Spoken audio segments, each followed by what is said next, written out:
The last of the light faded behind the trees as they slipped through the gap in the boundary wall. 9 Vermillion Grange stood ahead, grand but understated, a modernist sprawl softened by careful landscaping. Uplights along the driveway cast long shadows across manicured yews and dormant flower beds. The house glowed amber from within, radiating a quiet wealth, the kind that didn't need to boast. Charlie was the first to move, hands in his pockets, muttering to himself. Alfie caught fragments as he hurried to keep up, valuation guesses mostly. Sculptures by the front steps, the clean lines of the facade, the custom stonework around the entrance. All with numbers attached. 5 grand here, 8 grand there. He ran the sums aloud in a low voice, like someone checking a shopping list. Blake followed a few steps behind, hood up, chewing gum. She had an eye for the smart systems, already scanning for panels, cameras, wireless nodes they could gut later. Not the delicate stuff Charlie liked. She wanted black boxes with firmware and serial numbers. Things she could strip and sell within a week, no questions, no nonsense. Alfie kept close to them both, heart hammering. They'd promised it was a simple first job. Minimal security, no night watch. The house had been listed for 6 months, sitting empty since the night everything went wrong. Even so, his palms were sweating inside the latex gloves. They skirted the side of the property, past a shallow ornamental pond already skimmed with ice. Up close, the house was even more impressive. Frameless glass rose from the decking in clean, silent planes. The balcony above wrapped around in a gentle curve, half shielded by louvered screens that moved faintly in the breeze. Charlie found the entry point, an upper-level door tucked behind the balcony, designed to vanish into the glazing. He jimmied a small device against the lock, humming tunelessly as he worked. After a moment, there was a soft clunk. The door tilted open with a gentle hiss, bowing as if inviting them inside. They moved quickly, and Blake pulled the door shut behind them without a sound. Inside, the house was cool, quiet. The floors were polished concrete, smooth underfoot. Wide spans of open space led off in multiple directions, each view framed with brutal precision. The house smelled faintly of varnish and filtered air, sharp and dry, with a trace of chlorine. Somewhere below, a pool was bleeding its chemical breath into the upper floors. They crossed a glass bridge suspended over a sunken lounge pit.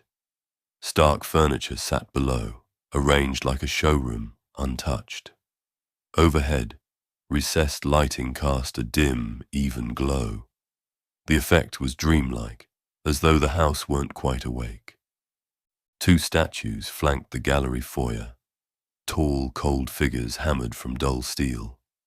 They had no faces, only smooth ovals where features should have been. Alfie found himself looking away before he meant to. "Clock's ticking," Blake murmured, checking a slim black watch. She nodded down the main hallway. "Split up, grab what you can." Charlie made a noise of agreement, already veering off toward the central stairs, the soles of his boots whispering against the concrete. Blake disappeared into the kitchen wing, moving fast, her silhouette breaking briefly against a bank of touchscreen cabinets. Alfie hesitated. The house felt too open, too still. He wiped his palms against his jeans and picked a hallway at random, trying to keep to the plan, small, valuable, easy to carry. Behind him, the brass wall clock above the gallery fireplace ticked steadily. Out of the corner of his eye, Alfie saw the thermostat blink. The temperature dropped a few degrees, hung there, then corrected itself like nothing had happened. He paused, frowning. A system glitch, maybe. Newer thermostats weren't supposed to do that, but the house had been empty for some time. Further down the hallway, the wall sconces brightened as he passed. Not immediately, half a second too late, almost as if the house systems were catching up to the unfamiliar demand of their movements. He told himself it didn't matter. Grab and go. That was the job. He found a side room furnished like a study.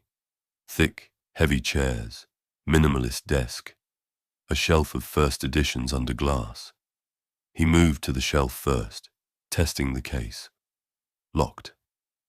He pulled a small pry tool from his coat pocket, working the edge carefully. The latch gave with a pop that sounded far too loud as it reverberated off the cold concrete. Alfie froze, waiting. No alarms, no movement. Just the faint hum of hidden systems and the steady tattoo of his heartbeat in his ears. He opened the case and slipped a volume free. Leather binding, good condition. He didn't recognize the title, something in Latin, but it felt expensive. He tucked it into his backpack and went for another. In the distance he heard Charlie's voice, an urgent muffled curse, and then silence. A minute passed. Another. The house felt as if it shifted. Not audibly, not in any way he could point to. More like a subtle change in the air pressure, a tightening around him. He stepped back into the main corridor, listening. The glass bridge ahead caught the last traces of twilight, now deep blue and fading. Shadows clung to the edges of the foyer. The brass clock above the sunken lounge ticked on. But something was wrong. Alfie stared at it, frowning. The second hand was moving backwards, not fast, not theatrically, just steady, precise, counting off time in reverse. He swallowed, looked away, looked back, still rewinding minute by minute. He opened his mouth to call for Charlie or Blake, but no sound came out. His throat felt dry, constricted. A prickling crawled across his scalp. Behind him, the thermostat blinked again. This time the temperature dropped hard before snapping back. The hallway light surged brighter, then dimmed, and for some reason it made him think of a dog twitching in its sleep. Alfie backed toward the foyer without meaning to. His boots made soft, damp-sounding squeaks on the polished floor. Blake reappeared first, arms full of bundled electronics, routers, smart hubs, even a small server unit. She didn't seem to notice the clock. Charlie followed, stuffing something into his jacket. His face was flushed, almost clammy. "We good?" Blake asked, already moving toward the door they came in through. Charlie didn't answer. He looked past her, past Alfie, his mouth working silently. His hand brushed the steel hilt of one of the statues without seeming to notice. The house lights dipped again, just a fraction, but enough that Alfie felt the darkness push at the edges of his vision. "Move," Charlie said at last, hoarse. "We aren't here to fuck spiders." The house swallowed Blake whole as she moved room to room. Torch dipped low against her thigh. The floors seemed to soak up her footsteps rather than echo them. Every doorway slid open without a sound. Every stretch of corridor bled into another, clean and precise. She slipped modules into her satchel one after another. Motion detectors, temperature nodes, a sleek black hub the size of a paperback. Quality gear. Expensive. Not the mass-market junk you ripped out of new builds. Whoever wired this place had known exactly what they were doing. It wasn't just smart. It was bespoke. Blake kept working, but something about the house caught at her, too faint to name, too steady to ignore. A ceiling lamp ahead flickered to life a second too late as she stepped under it. She slowed slightly. Another light up the hall blinked on, about a meter ahead of her stride, and the one behind dimmed. It felt almost like being tracked by a sleepy animal, too sluggish to stay ahead. She muttered under her breath and kept moving. Downstairs, somewhere closer to the pit, she caught a glimpse of Alfie passing through the gallery. His breath fogged the air briefly as he crossed into view, a soft cloud that vanished by the next step. She adjusted the strap on her satchel and glanced at the nearest thermostat tucked into the wall. 22 degrees Celsius. It blinked. Then -1. Then 22 again. A hiccup, nothing more. Across the landing, through the long glass corridor that skirted the lounge, she saw Charlie rifling through built-in units with jerky frustration. His jacket was open, forehead sheened with sweat. He swiped at it with the back of his hand, muttering under his breath. Probably just sulking. He couldn't stand when things didn't go exactly how he wanted. Blake turned her focus back to the panel she was gutting, a hidden server node wedged between two glass doors. As she eased it free, the floor under her boots trembled very slightly. She stopped. The tremor wasn't the sharp jolt of machinery. It was softer, almost alive. She straightened, looking across the landing. The cantilevered glass bridge that connected the two wings of the house seemed to shift. Barely, like a muscle twitching in a dream. "Charlie," she called, voice low but carrying. The tremor stilled at once, leaving only silence. Blake wiped her palms against her jeans and shook herself. Paranoia, nothing more. She pocketed the node, zipped the satchel, and moved toward the bridge. Halfway across, she slowed. The glass beneath her boots felt steady, but the memory of the tremor lingered. Her reflection moved across the smoked surface, slightly warped. It gave her the strange impression she was following herself, rather than the other way around. A soft hiss of air made her glance up. Speakers recessed into the ceiling crackled faintly, like a PA system rousing after long sleep. At first, nothing coherent. Then a fragment. A woman's voice, humming a descending scale. Wavering, distorted, but unmistakably real. The sound cut abruptly. A few seconds later, Alfie's voice floated from a nearby speaker. "Split up, grab what you can." Except the words were clipped, off-beat, as if someone had shuffled the tape. Blake stopped in her tracks, nerves flaring sharp and fast. It felt like the house was coughing up something half alive. Old instincts, old memories, clawing their way up through the walls. A clatter broke the moment. Charlie appeared at the far end of the bridge, a dress bag slung over one shoulder, his face tight with irritation. He muttered steadily under his breath, boots striking the glass with sharp, heavy steps. "Blake," he barked, holding up the dress bag like a prize. "Look at this, pure vintage. Bet it's worth more than the bloody statues." She opened her mouth to warn him to stay back, but the words caught in her throat. He was already halfway across, glass flexing under his feet. The bridge twitched. A subtle, panicked flinch, so slight it might have been imagined. Charlie's heel skidded. "Fuck's sake," he shouted, stomping hard without thinking. The bridge shuddered again, harder this time, throwing him off balance as his arms pinwheeled. A spiderweb of cracks raced out from under him in a sharp, crystalline whine. Then the pain dropped away like a trapdoor, and Charlie's body vanished. The dress bag drifted after him, turning lazily in the empty air. The sound of impact echoed up a heartbeat later. No scream, just a dull, final weight hitting leather and chrome. Blake sprinted to the edge, boots hammering the concrete.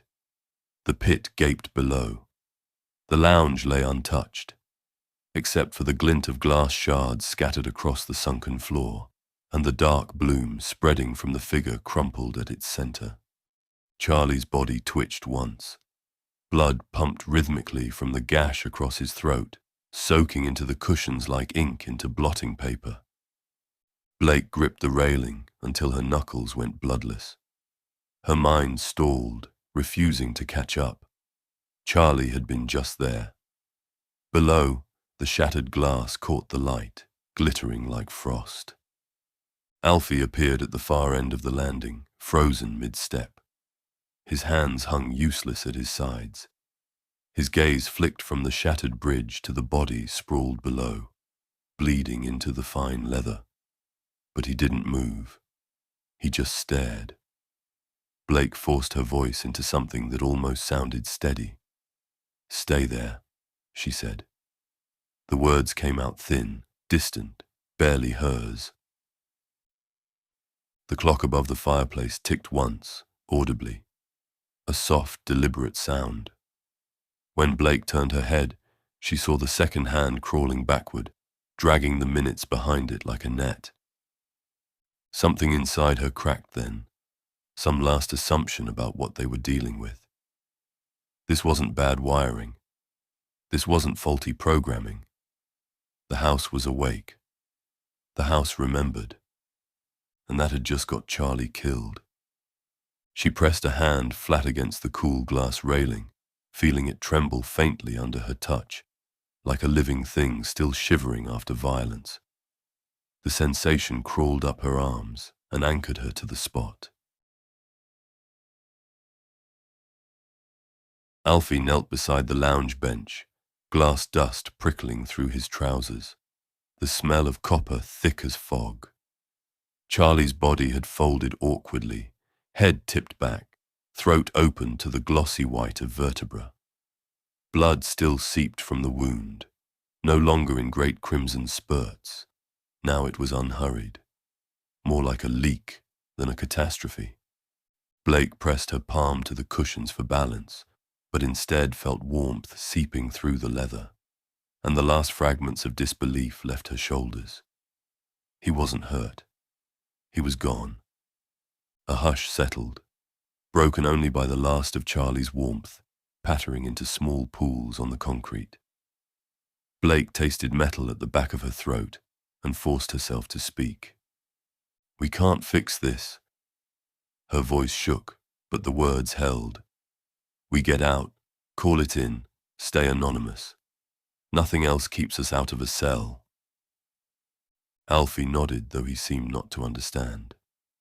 His hands twitched above Charlie's chest, hovering helplessly before dropping to his lap. Blake climbed the pit steps, each tread marked with a dull red footprint. When she reached the landing, the thermostat flashed its manic pulse. 22 degrees, -4, back to 22, like a faulty heartbeat. She slapped the casing, felt a small, pointless surge of anger. Blake worked the foyer first. She tapped the door pad. Lights blinked, but the door stayed put. She tried again, no response. She set both palms to the glass and shoved. Still nothing. She moved to the next exit. Its handle fixed, the lock immovable. Window catches were the same. Steel, glass, composite, every fitting rigid. Alfie circled the perimeter, sliding panel, patio door, garage hatch. Each control lit at his touch before turning inert. Motors activated for half a beat, stopped and held. No grind, no give, no gap. Air still flowed through the vents and the lights stayed steady, but the house simply chose not to open. A cupboard door at the corridor's end eased open, nudged by the changing air pressure from the vents. It drifted wider, then the return flow snapped it shut, hard enough to knock the frame. A beat later, the HVAC cycle repeated. Slow push, sudden pull, door thudding again like loose sheeting in a breeze. A timed scent cartridge triggered in the ducting. Sharp rose layered over the faint juniper of a room spray, the brand once promoted by the former owner. The artificial fragrance met the metallic tang of fresh blood and turned the air sour. Blake swallowed bile and headed for the kitchen. Motion sconces strobed half a beat late, giving every step a drawn shadow that clung to her heels. In the prep room, she ripped a decorative panel free and found a row of sleek servers bolted behind frosted perspex. Copper tracks were laid with almost surgical neatness, everything labeled in tidy handscript. It's not just smart, she realized. It's one of those thinking houses, the kind built to feel. Houses like dogs, attentive, eager to please, ruined when mistreated. The idea that a building could feel heartbreak had always sounded romantic, until it stood in front of her, bleeding the wrong person dry. A vintage microphone sat on a plinth beside the coffee grinder, its chrome grill dulled by time. She wrapped fingers round the stem without meaning to, felt the cold bite, and slipped it into her satchel. Somewhere overhead, the pantry door hammered its delayed rhythm, open, slam, looping like a stuck memory. She stepped into the hallway. It had lengthened while she worked. 10 paces now stretched to 15. Floor lights shimmered at the far end as though underwater. She started forward and the corridor snapped short, throwing her against a wall with bruising force. Heart racing, she caught Alfie's wide-eyed stare as he emerged from the gallery, trousers spattered where he'd knelt in Charlie's blood. "This place is alive," he whispered. "I think something's broken in the system," she muttered. "It's flinching like a wounded dog, snapping at anything that comes near." He was close to cracking.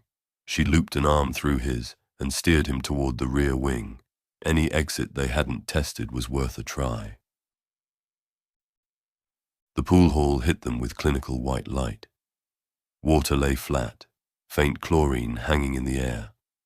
Above, the roof was half retracted, 2 meters of exposed sky. Cold night poured through the gap, drawing a thin mist off the surface. Blake shoved a lounger under the opening, boots shrieking on wet tile. "Boost me up." Alfie cupped his hands. She stepped up, legs loose, and balanced on the chair back. The roof frame met her fingertips, ice-cold box-section steel. No ladder rungs, only a shallow lip. She locked her elbows, muscles trembling, and pulled upwards until her shoulders cleared the edge. Beyond the frame, the glass overhang jutted a good half-meter. She swung an arm across, hooked it, then shifted her weight hand over hand until her ribs scraped the sill. Night air knifed her lungs. One more heave would put her on the roof. A low growl slipped from her throat. Frustration, not fear, and she hammered the frame with her palm. The roof reacted. Twin glass panels glided from opposite tracks and closed across her waist with a single heavy clap. Shock froze her breath. Her upper body slid onto the roof, hands squealing against the pain. Her legs went limp in Alfie's grasp. For a moment she fought, elbows digging for purchase, jaw clenched hard enough to shake. She met his eyes. Fury flared, then confusion, then a dawning, helpless understanding. Her lips moved once, no sound, before her gaze dulled and fixed on nothing. The panels settled, hydraulics exhaling as they locked. Alfie still gripped her severed legs, warm weight fading in his hands. Above, the sealed seam leaked a slow rope of entrails that spattered the tiles and the lounger, marking time in thick, wet drops while the house returned to silence. The pool filters drew a slow breath, pulling crimson clouds through the drains. Underlights shimmered, turning the water into a pane of ruby glass. The legs slid from Alfie's grip and collapsed onto the wet tile. He dropped beside them, hands wandering without purpose, wiping blood that kept returning, smoothing fabric already ruined. Movements came on autopilot. Small tasks meant for ordinary messes, not this. Chlorine and iron filled his nose. His gaze locked on a darkening patch of fabric where the severed legs met the tile, each pulse widening the stain. When he finally looked up, Blake's upper body lay pinned to the roof glass, shoulders splayed, One hand flattened as if reaching back for balance. Her eyes were open, staring through him, the pupils filmed and still. Another slow cord of intestine eased from the seam overhead, dropped onto the lounger, then coiled at his knee. The steady drip counted the seconds his mind refused to process. Once, twice, again, until a soft latch snapped somewhere deep in the house. Another answered, closer. Alfie raised his head, listening as the sound crept toward the pool, one lock at a time. Doors along the corridor began to seal in sequence, each with a muffled thud, rolling toward the pool hall. The ceiling speakers crackled to life. The singer's voice drifted in, pitch-warped and slow, spliced with Blake's own earlier words. We go out, call it in, played backward, chopped, looped, folding in on itself. He rose on numb legs, staggered to the nearest exit switch. The panel glowed red, then darker, then dead. Alfie pounded the glass until his knuckles split. Blood smeared across the pane, a bright echo of the pool behind him. Nothing gave. He rested his forehead against the door, tears hot, cooling fast. Reflection stared back. A stranger striped in gore, hair plastered to his temples, eyes too wide. Behind him the pumps slowed, water stilled. The red haze hung in suspension like ink in milk. The chlorine bit his lungs. He coughed, spat pink, and pressed both hands flat to the glass again, as though begging mercy from the room itself. The lights dimmed until only the pool shone. A single, silent stage lit for a performance already over. Afraid to look away, Alfie slid to the floor, knees to his chest, and listened to the house settle. Timber flexing, glass cooling, faint ticks fading backward into silence. Alfie waited for the next blow, but nothing came. Blood kept spreading along the pool tiles. Blake's upper half still clung to the roof pane like a grotesque marionette. The quiet felt staged, an interval between scenes. A tremor ran through his jaw, small at first, then full body. Shock, or cold, or the absurd realization that he was the only living thing left inside a house, determined to relive its macabre story. He pressed forearms to his thighs, head low, and told himself to breathe. Blake's advice: slow draws, count 4, exhale longer. It worked for half a cycle before images overran the rhythm. Charlie's throat splayed open to the bone, Blake splitting, ropes of viscera draping the lounger. His gut convulsed. He dry-heaved pink saliva onto the marble. He hauled himself upright, boots slipping on dark blood. The overhead LEDs dipped a fraction, as though the house approved the cue.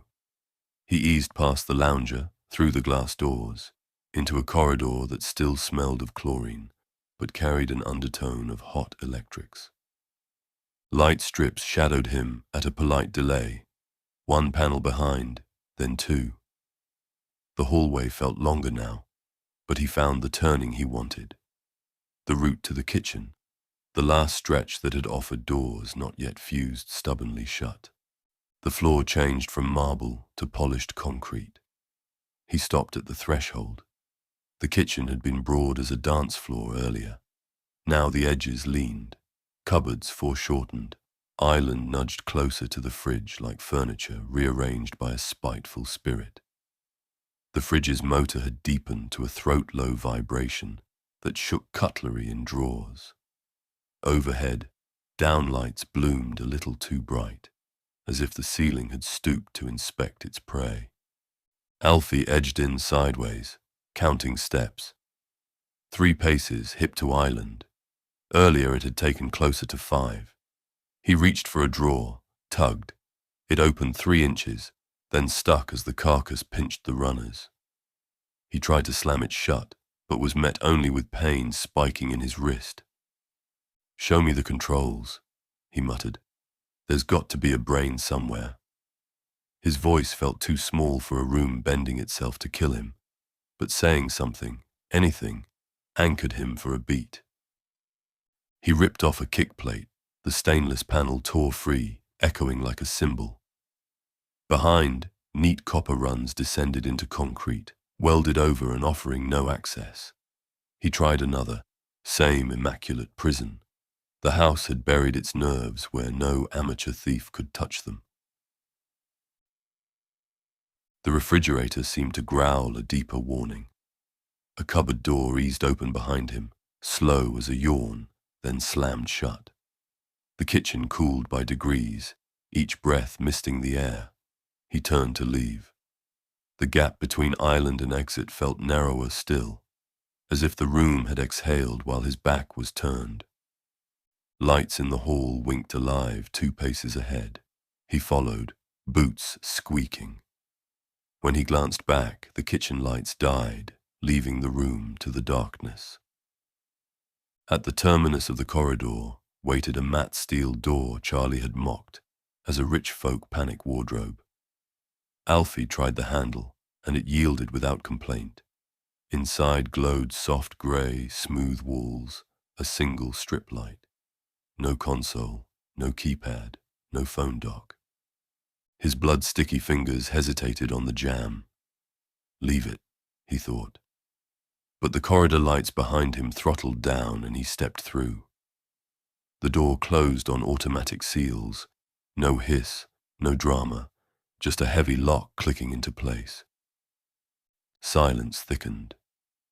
For 3 breaths, he considered that the house might actually let him go.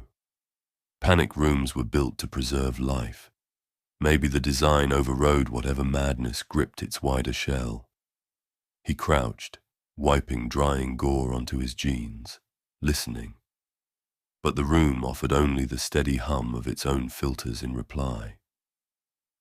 A faint, cool exhale drifted from nowhere. The ceiling plate dipped the width of a pencil. He froze, blinked hard, convinced he'd imagined it. Another sigh, subtle, almost sympathetic, and the ceiling dropped again, only a ½ centimeter, but definite movement nonetheless.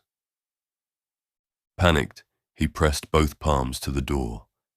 Seamless, cold, immovable. He hammered once. The blow came back through his bones, dull and useless. Who was there to hear him anyway? He paced the 2-by-3-meter cell, tapping each wall for a hidden seam, but found none. Smooth, powder-coated steel left no edge or hold. Slowly he felt pressure begin to build in his sinuses, like a swimmer descending too fast.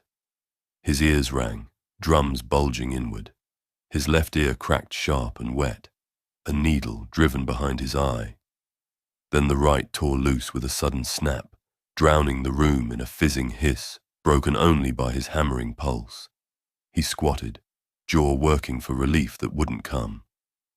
The ceiling inched lower, its shadow sliding down the walls with steady intent. Air thickened. Each breath felt denser, pushing against his lungs. Blood threaded from his nose, first a trickle, then a steady drip onto the mirrored floor. He spat clot-tinged saliva, smeared his sleeve across his mouth, and wedged himself into the shrinking corner, chest hitching against the weight of the room. Memory flickered. The sculptor's sketches deposited into Charlie's bag. Blake tapping the thermostat. The pantry door slamming echoes of a gunshot none of them had heard. The house had replayed rage, then grief, now terror. Each emotion its own scene change. The ceiling brushed his hair. He curled onto his side, knees tight, breathing in short pulls. The overhead light shifted with the descending panel, glare tightening as the space closed. Blood from his nose mixed with tears, a sting of salt and iron tracking across his cheek. He tried to apologize. Maybe that mattered. I'm sorry we came. Sorry for the pain. But his words evaporated, stolen by the hiss of air escaping through miniature one-way valves. His lungs worked harder, sucking emptiness, chest fluttering like paper. Sharp pain lanced behind his eyes as his capillaries burst, casting crimson spiderwebs across his vision. His fingers tingled, numbness radiating into his palms. He felt his heart stumble, a record needle skipping grooves. Something was bursting inside him. Air pockets in his veins, maybe. The thought surfaced unbidden. The ceiling pressed down onto his shoulder blades, forcing him flatter. His spine arched involuntarily, his ribs creaked, the cartilage complaining. He wheezed, mouth now flecking pink foam. The light strobed once, twice, like the pulse of a failing lighthouse, and the dark edges crawled inward. His muscles convulsed, nerves firing wild under the weight of climbing CO2 in the sealed room. His hand twitched, closing instead on the flashlight in his pocket. Metal, smeared with Blake's blood. Useless, but solid. The hiss peaked, then stopped. A terrible stillness followed. Ceiling touched the back of his skull, pinning it. Only his jaw moved, opening on reflex, throat scraping dry. One last coil of thought unspooled. The house was a wounded animal, and he was just the latest footstep on its bruise. Pain searched for an echo, and fear was the loudest echo of all. His lips parted. "I'm sorry," he whispered as the ceiling came down. His ribs gave with a deep, grinding snap. No breath, no sound, only the jolt of his heartbeat, one last time against the unyielding dark. Winter sunlight slanted across Vermillion Grange, pale and thin, too weak to lift the frost from the lawns. Number 9 stood quietly at the end of the lane, cedar cladding dulled to ash brown, glass panes reflecting a washed-out sky. A single estate car waited at the foot of the drive, its engine ticking as it cooled. Troy Belvedere, senior negotiator, Beaumont and Company, saw the prospective buyers step out and adjusted his brightest smile. The man wore a charcoal suit that looked unbothered by travel. A narrow notebook peeked from his breast pocket. The woman's coat fell to mid-calf, wool the color of wet slate. She traced the air with her fingertips, as though sampling temperature rather than scenery. "Dr. and Mrs. Glass?" Belvedere extended a hand. The man returned the shake, firm, quick. "Roland Glass. This is Dr. Lila Escher." Lila inclined her head. "Charmed, I'm sure," she added, voice soft enough to make Belvedere lean in. "Splendid." Belvedere gestured up the drive. "I'll give you the grand tour first, then we can handle paperwork in the study." They followed the curve of resin-bonded gravel. Uplights along the path switched off a moment too late as they passed, leaving faint after-images on retinas. Roland made a note without pausing. Lila's gaze lingered on the lamps until they died. Inside, the foyer lights glowed amber. Belvedere launched into his rehearsed patter: premium materials, adaptive climate, award-winning architect. Roland let him talk, jotting phrases: thermostat fault, minor warp in cedar, blood, grout, lounge pit. Belvedere noticed the shorthand, mistook it for enthusiasm, and warmed further to his pitch. They reached the gallery bridge. Sunlight spilled through smoked glass, illuminating 2 empty plinths. Belvedere's smile twitched. "Display pieces, temporarily removed for valuation," he said anxiously. Roland tapped the side of his notebook. "Bronze torsion forms by Royal. I hear they fetched quite a price." Belvedere coughed into his fist. "Private sale. Strictly confidential, I'm afraid." Lila knelt, brushed a fingertip across the floor seam where one sculpture had stood. A faint rust tint darkened the stone near the grout.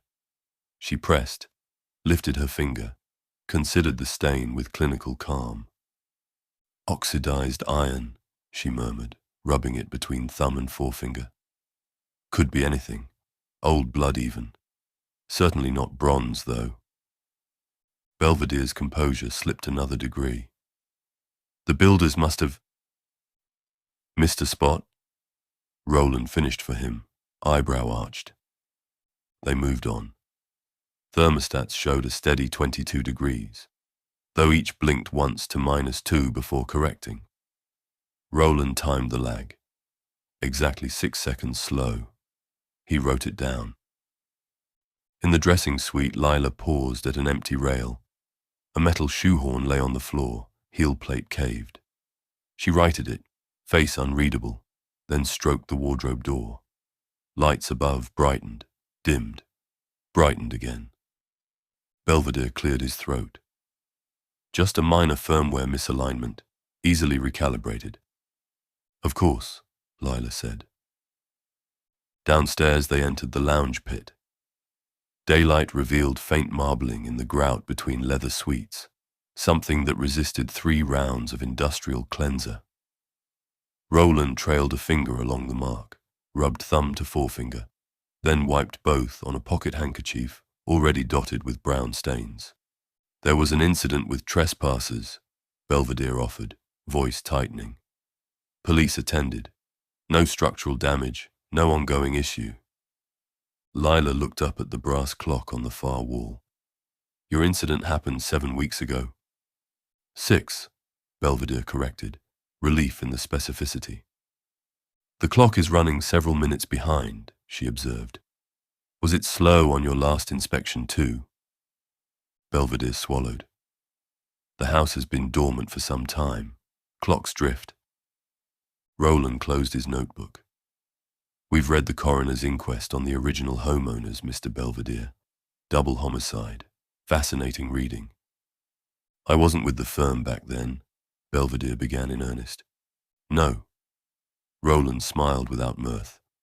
But you are responsible for disclosure now.